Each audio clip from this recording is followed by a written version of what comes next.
Despierta, cariñito, despierta tú también, varón, mueve la cintura con el corazón. Y no, no, no, estábamos muertos, estábamos de parranda.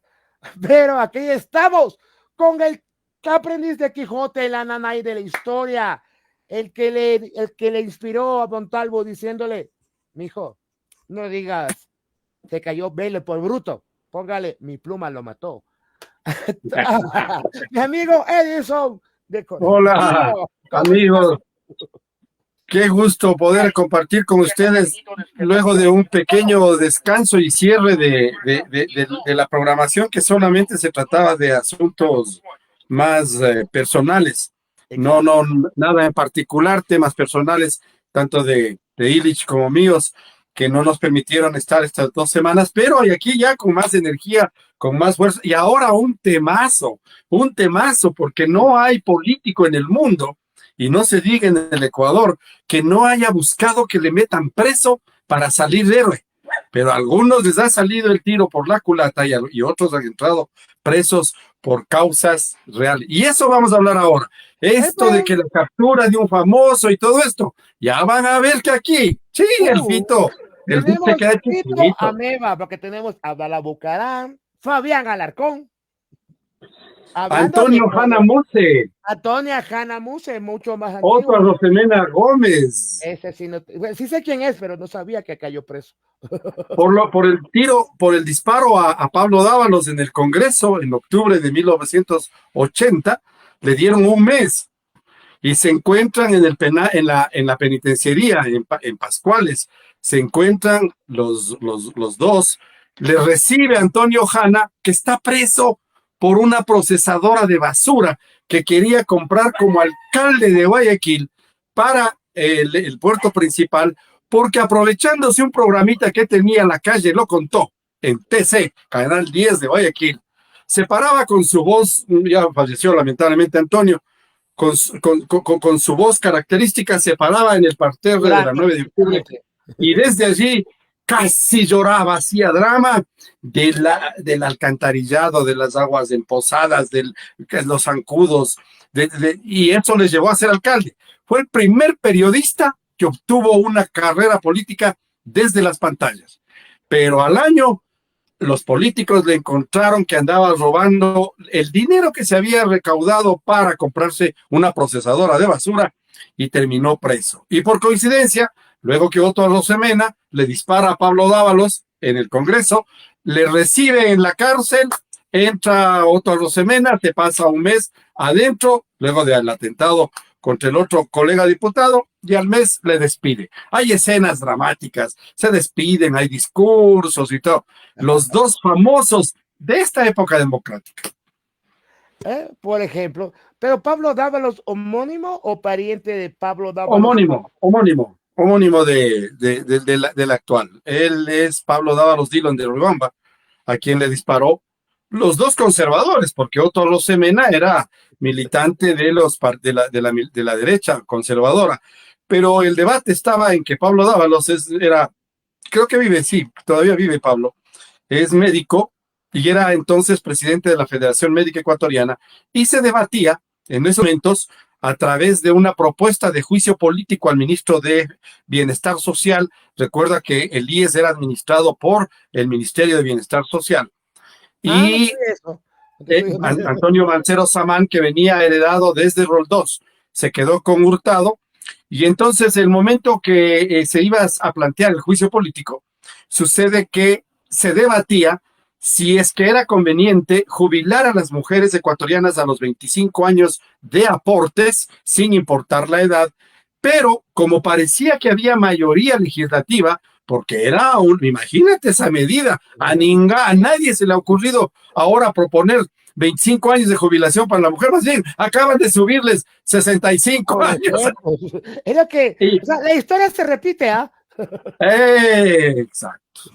Y la plata, el problema del balazo fue que la plata se debatía si la plata de ese aporte de 25 años debía ir al IES a fortalecer lo que aquel entonces era la caja del seguro, todavía no era el Instituto Ecuatoriano, ya y con autonomía y todo, y más aún ahora con un banco como el BIES, se pretendía que ese dinero quede en el Estado y Otto Rosemena, abogado de transnacionales, aseguradoras internacionales, proponía que se ponga en la ley que todo ese dinero de las mujeres ecuatorianas vaya a los seguros privados. Qué raro. Los dos conservadores, amigos cercanos, cruzando el pasillo, alguno le dijo, estás mintiendo, estás loco, le dijo Pablo, y le gritó algo, Pablo le dijo, eres un mangajo. Yo no entendí, tuve que ir al diccionario a entender qué era un mangajo. Y entonces Otto Rosemena abrió el maletín que se les permitía llevar armados. Los legisladores llegaban con el revólver en la correa, en el cinto, y cuando ya estaban en su curul, sacaban el revólver y le metían en el maletín. Así lo hizo Otto Rosemena. Era legal. Era legal. Los legisladores, hay una foto de Febres Cordero, ahí en el internet, búsquenle, guardándose porque ya salían de la sesión. Ese día no pasó nada, sino que la foto es de Fabián Sandoval, era periodista de Reuters y del Comercio, y él le hace la foto el momento en que está guardándose el revólver en el cinto, porque el problema era cuando salías a la calle, salías afuera, donde estaban esperándote. Y entonces Otto lo que hizo es, empezando la sesión, guardó. Cuando le grita mangajo, estaban cruzando el pasillo nada más, de silla a silla, abre el revólver y saca un revólver bañado en oro. Regalo de Lyndon Johnson, presidente encargado de los Estados Unidos a la muerte de Kennedy, y Otto Rosemena, elegido en 1967, presidente interino del Ecuador, por unos meses nada más hasta que gana las elecciones Velasco Ibarra, y en medio de ese interinazgo se fue a visitarle a Lyndon Johnson. Los dos interinos intercambiaron regalos y por costumbre Lyndon Johnson, un tejano de la vieja guardia, de botas y sombrero, acostumbraba a regalarles a sus visitantes ilustres un revólver con la cacha bañada en oro. Entonces sacó el revólver y le disparó. Cruzó yo estaba sentado al frente en el pasillo, porque los periodistas trabajábamos allí, y el guardaespaldas de Otto le ve y entra corriendo al salón, se baja, estaba cerquita, y le baja la mano porque el disparo era al pecho de Pablo Dávalos. Otto había perdido la cabeza y cuando le baja la mano, el tiro va al muslo. Rebota y le pega en la punta del pie al otro diputado conservador, Pío Osvaldo Cueva, de la provincia de Loja, y Pablo se desmaya. El momento que recibe el disparo empieza a sangrar y se desmaya. Como médico enseguida se protegió, se cubrió, le ayudaron y todo, y ya le quitaron el arma ahí, pero Otto le exigía, coge el arma y dispárame, gritaba Otto, estaba perdida la cabeza. Era ridículo verle la actitud de Otto Rosemena. Le ponen un juicio, el Congreso por primera vez autoriza que se les quite la inmunidad al diputado Otto Rosemena. El presidente de la Corte Suprema, que es el que juzgaba por fuero de corte a los legisladores y otras autoridades, dice en su sentencia que como se trataba de legítima defensa, solo le ponía un mes de prisión en la penitenciaría del Litoral. Para los que piensan que... Presos famosos. Que tener armas, que la defensa propia es simple, aquí tienen una de las pruebas. Alguien poderoso, expresidente, aunque sea interino, logró eso. Entonces, ahí tienen su resultado. Vas preso, no piensan que porque la defensa propia es mentira, ni en Estados Unidos pasa. Hay otros escándalos. Y hay otro preso famoso en el Congreso que estuvo 2 veces preso, Julio Ayala Serra, diputado por la Democracia Popular, que llegó también en el mismo periodo con Roldós, en su alianza con Osvaldo Hurtado. Pero Julio, cuando yo le conocí, a Julio hizo la campaña porque estaba preso. Él era dirigente de la Unión Nacional de Educadores, pero en aquel entonces todavía la UNE no caía en manos del MPD. Entonces tenía dirigentes de distintas tendencias y Julio Ayala Serra era militante de Concentración de Fuerzas Populares, del partido de don Asad Bucaram El Halim. Y entonces le meten preso porque hace un paro contra la dictadura militar y le detienen por haber alterado el orden y le tenían preso 2 años. Pero en aquel entonces las normas, y como Osvaldo Hurtado hizo las leyes de elecciones y de partidos políticos en la dictadura militar, no puso límites para que los candidatos sean también quienes estuvieran detenidos. Entonces no eras que perdías derechos políticos como son ahora. Y entonces Julio se candidatizó por la democracia popular, por Osvaldo Hurtado, y sacó un afiche que decía: de la cárcel al Congreso, Julio Ayala Serra, el maestro diputado. Y ganó, y barrió en Guayaquil. Sale, es diputado, pasa, y el haber estado preso le volvió famoso, le hizo ganar la curul. Pero estando ya en funciones, en el Congreso Nacional, se divide, ya ha terminado el periodo de Asad Bucarán, ha muerto Asad Bucarán, ha muerto Jaime Roldós, empieza otro periodo legislativo y llega Averroes Bucarán, hijo de don Asad, llega como líder de concentración de fuerzas populares. Entonces ahí había una rivalidad bastante profunda en Guayaquil. Además, Averroes es miembro del grupo Atala, que fue creado por la derecha y por la CIA, lo dice Philly Bash, para combatir a Urge, de Roldós, de Jaime Galarza, que era comunista. Y entonces estos dos grupos se enfrentaron en las universidades de la costa, fundamentalmente en Manabí y en Guayaquil. En la Universidad de Guayaquil eran los Atalas y los Urge. Entonces Julio tenía un enfrentamiento con Averroes Bucarán. Sí. Eran los Atalahuevas. Sí. Se llamaba el grupo Atala, pero era porque después les preguntaste de dónde sacaron el nombre. Atalahueva. Claro, es lo que me explicaba mi madre contándome de esa época de efervescencia. Sí. Pero en realidad eran guardaespaldas de los líderes de derecha. O sea, no eran estudiantes universitarios. O sea, como había libre ingreso en la universidad, sí, se matriculaban. Averroes, no sé cómo llegó a ser médico y era pediatra, pero nunca ejerció además medía 2 metros, era un armario, ¿no? Sí. O sea, y él armado. Pero entonces hay un momento, una tarde, a tipo 1:30 de la tarde, se terminan las actividades, hacíamos un alto para el almuerzo, sale Julio Ayala del pasillo del Palacio Legislativo hacia la garita, que es ahora, por ahí mismo eran las entradas, pero en el parqueadero del lado del Hospital Eugenio Espejo había una cancha de coaboli, donde jugaban los policías, la escolta, contra equipos que se hacían los guardaespaldas, los asesores de los diputados. Entonces era un campeonato a muerte y apostábamos y jugábamos los unos contra los otros. Y Averroes viene después de un partido de coaboli, con sus asesores, se da la vuelta al salón de sesiones y Julio Ayala sale. Los dos se encuentran a unos 40 o 50 metros de distancia, se gritan alguna tontería entre ellos, hijo de tal y cual, y los dos sacan los revólveres, Averroes y Julio Ayala. Julio hace un disparo al aire y Averroes sale corriendo y regresa al otro lado, por donde vino, se protegió con la pared, pero se queda de frente un guardaespaldas de Averroes, que es el que está armado, y le pone el pecho de frente.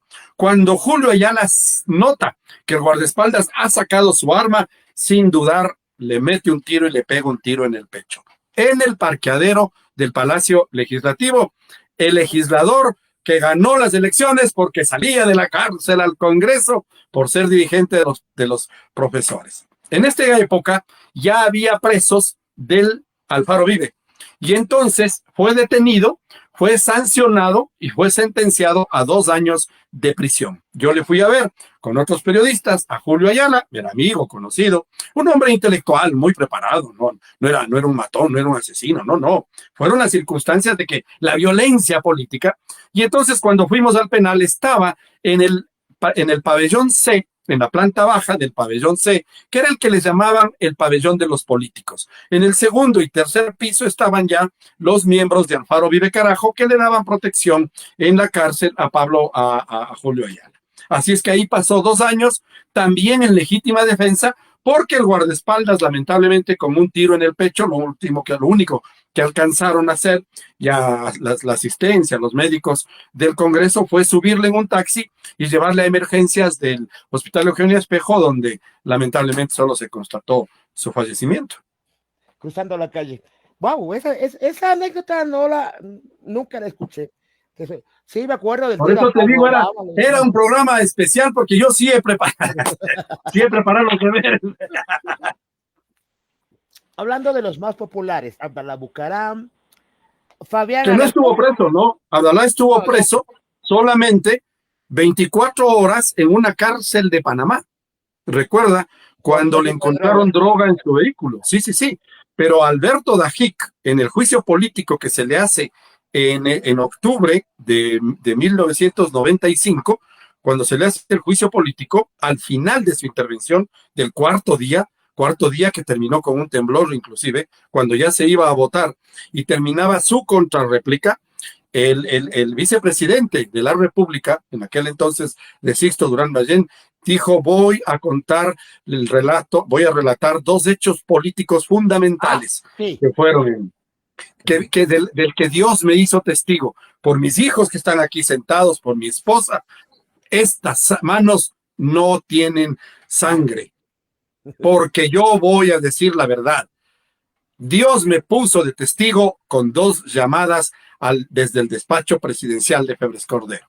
La primera, a Juan Manuel Antonio Noriega, el dictador de Panamá, el sucesor de Omar Torrijos, al que le pidió que le atienda, que iba Miguel Orellana, su brazo derecho. No sé si era yerno, si estaba casado con alguna de las hijas, y Orellana, Sí, en no esa creo. época ya estaba. Y le dice que le va a atender porque le iban a poner droga en el vehículo de Abdalá Bucaram.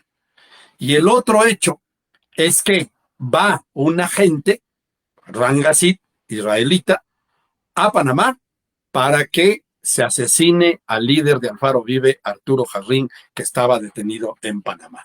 Esas dos noticias nos cayeron, oye, pero como bomba. Eran las 4:30 de la mañana más o menos cuando, ¡qué bestia! Antes de empezar la votación. Y un poquito después, cuando ya empezó el debate de la votación, hubo un temblor. Y ese fue, te digo, entonces, eso fue lo que le obligó a que en Panamá le detuvieran a Abdalá Bucaram. Fue la única vez que estuvo preso. De ahí, Abdalá no ha estado preso. No ha estado preso. Tenemos también a Fabián Alarcón, expresidente interino, otro interino. Sí, sí, sí. Otro interino de 4 meses, no, pero al Fabián le prometieron, porque al Fabián, recuerda que al Fabián no le meten Era un por. trofeo, era un trofeo. Exacto, lo mismo que Glass. O sea, a Fabián no le metieron preso por la administración del año y medio que tuvo en sucesión de Bucaram, No, antes de Nahuatl. No le responsabilizaron de la quiebra de bancos, de peculado. Se hablaba de Andrade Gutiérrez de unos 23 millones de dólares en coimas que Andrade Gutiérrez había establecido durante ese sí. tiempo para ganar concursos de construcciones. Era una gran constructora y que construyeron varios terminales de terrestres, carreteras y todo. Se hablaba de 23 millones de dólares en coimas, pero a Fabián le meten preso por 400 pipones del Congreso en el tercer periodo cuando fue presidente del Congreso y se descubrió por delación de una secretaria, María Fernanda, era su nombre, amiga y conocida, era la asistente y directa asistente, asesora de Fabián, que le presionaron por algún lado y denunció que una forma de buscar para el financiamiento de las campañas, porque Fabián ya estaba pensando en ser candidato presidencial, de hecho fue candidato y perdió, fue candidato a alcalde de Quito y perdió, fue No, sí. candidato a prefecto y perdió.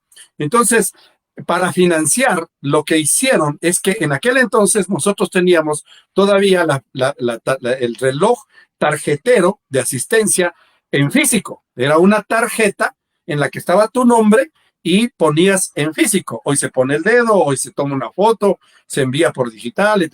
En aquel entonces le ponían empotrado en la pared de talento humano, que era al principio, a la entrada. Ahí estaba un corredorcito chiquito, era el talento humano, y ahí había una señora que se llamaba Lastenia Flores, que vino con Asad Bucaram el Halim, una señora defensora del CFP a muerte, era la que custodiaba el reloj.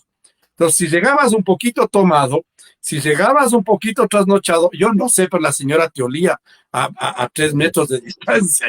Señor, usted está en estado etílico. Así me descubrió unas cuantas veces. Y yo no decía, bruja, esta bruja, ¿cómo sabe que bebía ayer? Y entonces lo que hicieron es que ella delata que lo que hicieron es crear 400 contratos de nombres ficticios, crear 400 tarjetas de asistencia y con un grupo de personas del partido de Fabián ponerse a registrar en el reloj entradas, salidas, entradas, salidas, entradas, salidas. ¿Quién delata esto? Un escolta legislativo que dice, sí, aquí han venido varios fines de semana en las noches y hay un grupo de personas que se pasan manipulando el reloj, porque era un reloj manual. Entonces tú ponías retrocederle la fecha, ponerle la fecha que querías y la hora que querías y timbrabas la tarjeta. Entonces era la forma de cubrir la justificación. ¿Qué se dijo? No sé si se llegó a comprobar. ¿Qué es lo que pasaba? Es que en aquel entonces nos pagaban con cheques en físico. Entonces estos cheques tenías que ir tú personalmente a la oficina del financiero con la cédula, te entregaban tu cheque y luego ibas a cambiar en el Banco Central que estaba pasando la Alameda.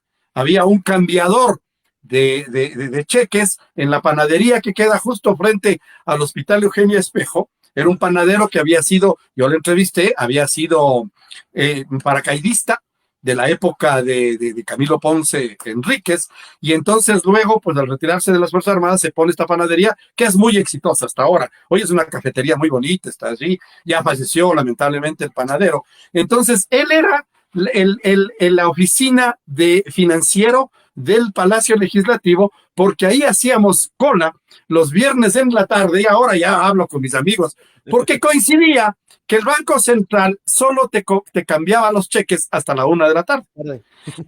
Y él cambiaba, en cambio, el viernes en la tarde, que era para ir a la farra y al chupe.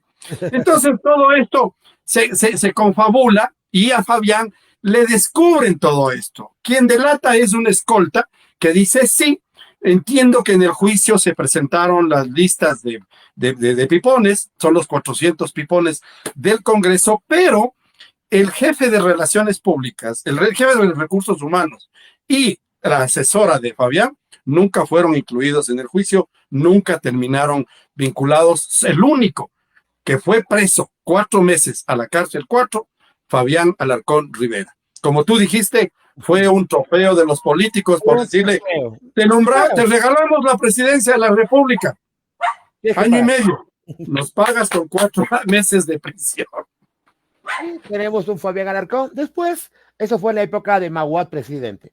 Más adelante tuvimos otro peso famoso que fue mi coronel. Mi coronel. Bueno, Fran Vargas, ¿no? El general Fran Vargas, que estuvo preso 1 año en el cuartel de Plicachima.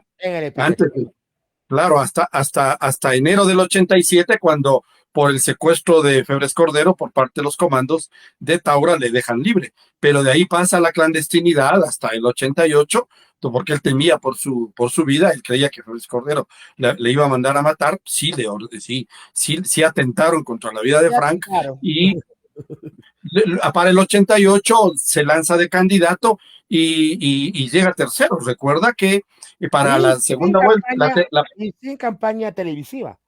La primera vuelta, hicimos la campaña a pie, porque yo ya le acompañé al Frank en esa campaña. Quedan primero, ya hicimos un programa aquí, ¿te acuerdas? Los terceros, que quedaron terceros. El tercero en la campaña, Borja Bucarán, es Fran Vargas. Ajá. Y por eso es que Bucarán, cuando luego ya de haber pasado por el ministerio, ¿no? Porque primero fue candidato a diputado. Es uno de los famosos presos. Pero de ahí anteriormente, recuerda que iba a hacerles caer en cuenta que, si ustedes no se acuerdan, Andrés Crespo, René Vargas Pasos y Yamil Maguad, diputados de la Democracia Popular, en el gobierno de León Febres Cordero, fueron detenidos y pasaron 1 mes presos en el penal García Moreno, en realidad en el CDP, que era el edificio adyacente al penal García Moreno. Pero fue todo un show. Señores, CDP no es Concentración Deportiva de Pichincha. Sigue. Pues sí, es centro de detención provisional que debería ser la misma de la concentración deportiva porque han dejado en soletas el pobre estadio olímpico. Se merece. Igualito está, igualito. Pero volviendo al tema, ¿por qué lo Sucede que detuvieron? ellos Sucede que ellos denuncian, nos fuimos al Palacio de Gobierno, nos recibió Patricio Quevedo, que era el jefe de comunicación secretario de comunicación de Febres Cordero, nos recibieron porque estaban investigando la denuncia del Plan Carro.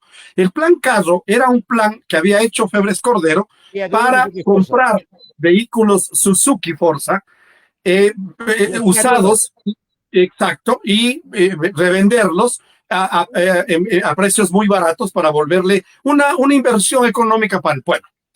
Ese fue. Pero el dinero había sido desviado para autos de lujo y lo que siempre pasa con los políticos. Eleni Moreno se inventó a los patojos, hay patojos ficticios que tienen carnet y suben montañas y juegan fútbol y hacen acrobacias. Tienen carnet de discapacidad, pero andan en carros de lujo, pues. Entonces, cuando se hizo la investigación, entramos al palacio, no nos recibió nadie, excepto Patricio Quevedo, nos hizo esperar como 2 horas y luego de bajar, hizo una rueda de prensa en la que dijo, aquí están los documentos, les entregó unas carpetas y les dijo, ahí queda su pendejo. O sea, no entregaron nada. Entonces ellos, los tres salieron haciendo escándalo del Palacio de Carondelet y el momento de salir nos agredieron. A mí me arrancharon la grabadora, yo venía grabando con mi mano arriba para tomar grabación el ambiente. Y en eso los pesquisas del palacio nos arrancharon, nos empujaron y nos sacaron a empujones. Eso hizo que le detengan por alterar el orden público y generar violencia al interior del Palacio Legislativo, más otras denuncias que se hicieron en esa asociación ilícita y todo lo demás. Pero era muy cantada la prisión, de tal manera que en el edificio Proinco, todavía existe ahora, en La Roca y Amazonas, ahí tenían su oficina Rodrigo Borja Ceballos, que daba la casa de cambio de Rodrigo Paz, militante de la democracia popular. En el cuarto piso estaba la oficina de Yamil Maguad, abogado, que era su profesión, y de otros políticos famosos. Entonces nos llaman a ciertos periodistas, y particularmente a mí, que era empleado del Congreso Nacional, para esperar en la oficina de Maguad para que llegue la policía a capturarle, porque ya se había, o sea, fue todo un show, o sea, ese es el carcelazo que te digo, claro, y Febres Cordero cayó en la trampa, o sea, mordió el anzuelo, porque Maguad, cuando ya estábamos todos allí, llega el patrullero, ¿no? Y por sorpresa, llega el capitán Galo Miño, que lamentablemente luego fallece en un enfrentamiento con el comandante Ahmed Vázquez de Alfaro Vive Carajo. En los meses previos llega Galo porque había sido amigo de Maguad y de René Vargas y de Andrés Crespo. Entonces salen los tres, se bajan en el subterráneo, por el subterráneo al parqueadero, se suben en un vehículo y se suben en un vehículo de Alberto Wright, que era asesor de Maguad, pero además historiador. Yo le conozco y le cito porque era un muy buen historiador. Alberto sale manejando su carro con los tres supuestos detenidos. El momento que sale, porque el parqueadero está hacia abajo, el momento que sale a la avenida Roca, enseguida el Galo se acerca, le pone las sirenas y nosotros los periodistas ya estábamos alertados en la calle con las fotos y toda la pendejada. Y entonces, claro, no era por favor, esto, era... Por favor, diputados, bajen, le subieron a los patrulleros y en los mismos vehículos, Alberto nos hizo subir al carro de él y les fuimos siguiendo al penal. Entonces ahí hay tomas de cómo entran los tres internados, guapísimos, perfumados, entran al muladar del CDP, del penal García Moreno, y luego las visitas. Pasaron un mes por alterar el orden y luego salieron libres. Carcelazo, que luego le capultaría a Maguad a ser alcalde, presidente, y a dejarlo de esconder. Ese es un carcelazo, por ejemplo, buscado. Es un carcelazo buscado. No, y así la historia está pigmentada de algunas cosas. Aquí en el siglo XXI tenemos al caso de Fito, que la broma en redes era, sale Fede, entra Fito. que ponían un árbitro con la Pero es pancarta. una, pero es una broma, oye, muy cierta y perversa, ¿no? Porque Sí, metes a un capo asesino, asesino, porque ya hemos hablado aquí, no es que pero son los románticos piratas o no fue Vito Corleone, no, no, no, son Napoleones. unos asesinos miserables que cortan cabezas, juegan fútbol con cabezas, cuelgan cuerpos para dar mensajes en barrios populares, masacran familias enteras, incluidos niños, sin importarles, hasta las mascotas, para supuesta, o sea, son unos miserables asesinos. Sí. Sale el uno, entra preso el uno y se sale el otro. Oye, ¿de qué estamos hablando? ¿Qué paisito? Ah, no, pero recuerda que es una broma muy recurrente. Sí, sí, sí. O sea, ¿a qué me refiero? No que quiero denostar ni burlarme de la gente, pero dice, o sea, lo capturaron a Fito en la casa, en la casa. Bueno, y este lunes pasado le pusieron 13 años de condena a Jorge Glass. Estamos siendo el reír México también. Afuera no nos tragan. No, no, no. Yo lo que te digo es, a mí me parece que esto se resume. Glass no tiene derecho a robar. Nosotros sí. A Glass métanle preso 3 años. Perdón, disculpa, la producción me dijo algo. Yo, aló, no, es que estoy españolísimo. ¿Qué es Aló, me copian ahí, ya, listo. es del equipo? Es el nuevo juego. El juego de comedor. Entonces, Sí, vamos a... sí, o sea, porque denuncias o sea, la denuncia, ahora justo estuve reunido con una abogada que se leyó me decía, o sea, esto es increíble, o sea, ¿cómo es posible que en este país 3 jueces dicten esto? Dicen que le sentencian a 13 años por haber utilizado en obras de reconstrucción que no estaban contempladas en el plan. O sea, como que yo sé qué Pero no había daños un va a plan. hacer, exacto, qué daños va a hacer. Porque el peculado es robarte el dinero del Estado, punto. Eso es peculado. Pero si 3 jueces inventan y dicen, Eh, peculado también puede ser la intención de gastarte. intención. Claro, aquí la pena, la palabra clave es intención. Y en algunos medios digitales, como nosotros, ellos son más serios, ellos son periodistas, nosotros somos, bueno, Edison sí es periodista, yo no. Pero aclaremos, decían, a mí Jorge Glass, ni una persona más. Y ahora le estoy cogiendo un cariño, están haciéndolo un mártir, Sí, sí. la están convirtiendo en un mártir, pero a la mayoría de gente no le importa. Pero también tuvimos, igual, ahora aumento la edad de jubilación, retroceso de derechos Oye, laborales. me sorprende la denuncia que estoy leyendo de los frentes de mujeres que Sí, dicen que echaron abajo la paridad. Oye, sí, eso es ridículo. Si éramos uno de los países en el mundo con mayor paridad, o sea, en la asamblea casi, en el gobierno, en la gestión de Gabriela Rivadeneira, llegamos al 53-47, 53% hombres, 47% mujeres. Puta, y nos aplaudió la ONU, nos aplaudió la UNICEF, nos aplaudió todo el mundo y dijo, la eso es comunidad europea. ejemplo de que... Pero, ¿entiendes? ¿Por qué?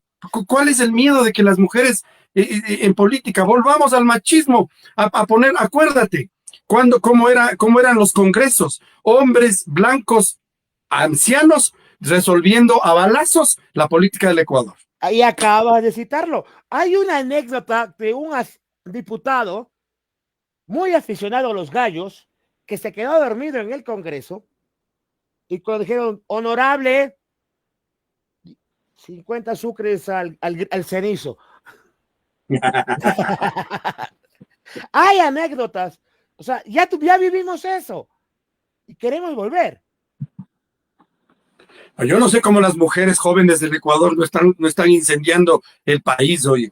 Porque es Por contra lo, ellas, es por contra lo las menos mujeres jóvenes. publicando algo, por lo menos publicando algo. No lo están haciendo. Claro, sí, sí, sí. No lo están haciendo. Algo está pasando, pero no sé por qué, en qué ley, o sea, estaban tratando reformas al Código de la No, Democracia, ya se la pero aprobó. no sé cómo dejaron meter eso las mujeres, o sea, Las incluidas las de asambleístas. ADN, porque recuerda que se van las asambleístas de ADN, o sea, en Pichincha, acuérdate, era el número de de mayor cantidad de legisladores. 16 Igual, tenía Guayas y 12 Pichincha. El resto tenían 2, 3, 2, 3, 2, 3. Estoy sí. hablando de las épocas de Roldós, de Borja, de Febres Cordero.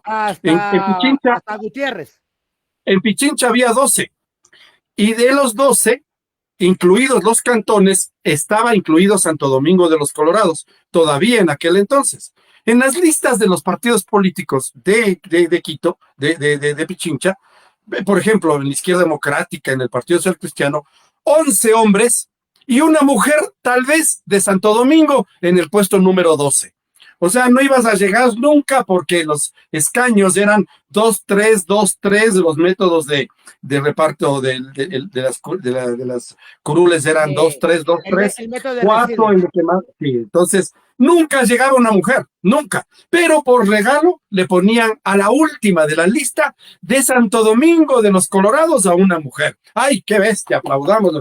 Eso es lo que vamos a volver a tener. Y por eso tenías de 69 legisladores en el Congreso, 69 hombres blancos, jefes de partido, decidiendo a balazos el futuro del país. Por ejemplo, y tenemos así, y más cosas, y este tipo de retrocesos no es la primera vez que pasa. No es la primera vez que pasa. Estábamos peleando, producción me peleaba en el programa del lunes. Y te quiero hacer esta pregunta, Edison. Aló, ¿me escuchas ahí, producción? Yo Aló, te oigo bien. aló, Sí, aló, yo les oigo bien a los dos. Sí, sí. Sí, aló, sí, sí, a aló. los dos. Sí, sí. Ya. No, Estamos saliendo bien. que producción me decía el día lunes que el retroceso de aumentar la edad de jubilación, yo decía que es la primera vez que está pasando en Ecuador. Y me dijeron que en otro gobierno anterior ha pasado. Y digo, no. Edison, es la primera vez que se aumenta la edad de jubilación. Sí, sí, sí, sí. A ver, el primero que propuso fue con una consulta en 1994, Sixto Gran Ballén. Él propuso subirle todo a 65 años, todo lo que están haciendo ahora, privados y públicos, todos. Pasen. Pero recuerda que en aquel entonces no había indemnización por jubilación, ni para públicos ni para privados. Para privados lo que había era la jubilación patronal, que todavía existe y entiendo que se está peleando ahora para darle de baja. Quieren eliminarla. Claro.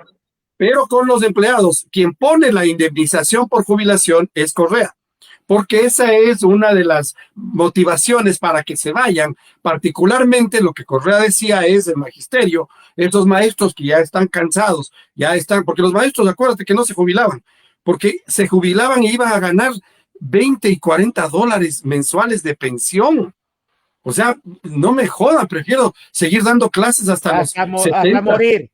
hasta donde, literalmente, pero ya no les da claro, entonces ya no tenías la capacidad de dar clases a jovencitos inquietos, sino que les dejaban dando actividades administrativas, alguna cosita, pero entonces estabas perdiendo como país, porque estabas pagándoles a unos ancianos por el miedo de morirse de hambre, cuando podías haberles subido la pensión y dejar esas partidas para profesores nuevos que entren con bríos a dar educación. O sea, el ridículo del país.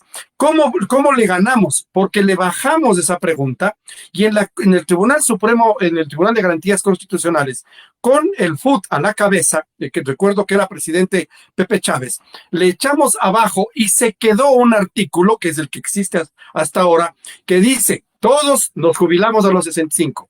Pero en el sector público, si quieres jubilarte a los 60 años, lo puedes hacer con 30 de aportes, pero recibes el 75% de la pensión que tú irías a recibir.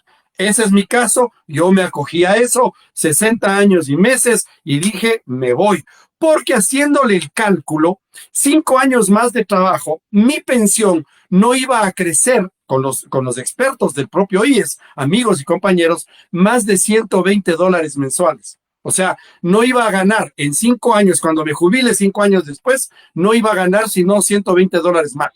Entonces era el deterioro de seguir trabajando 5 años más a mi edad para ya no poder disfrutar como ahora, que todavía estoy sano, activo y todo. Entonces, esa fue la... Entonces, vámonos, vámonos, si no, no estaría aquí, estaría trabajando todavía con Nick Olsen.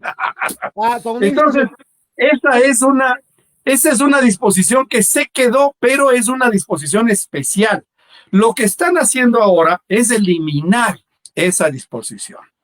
Y todos a los 65, pero, ojo amigos y amigas, no van por la jubilación ni los años, van por la indemnización. ¿Qué están proponiendo?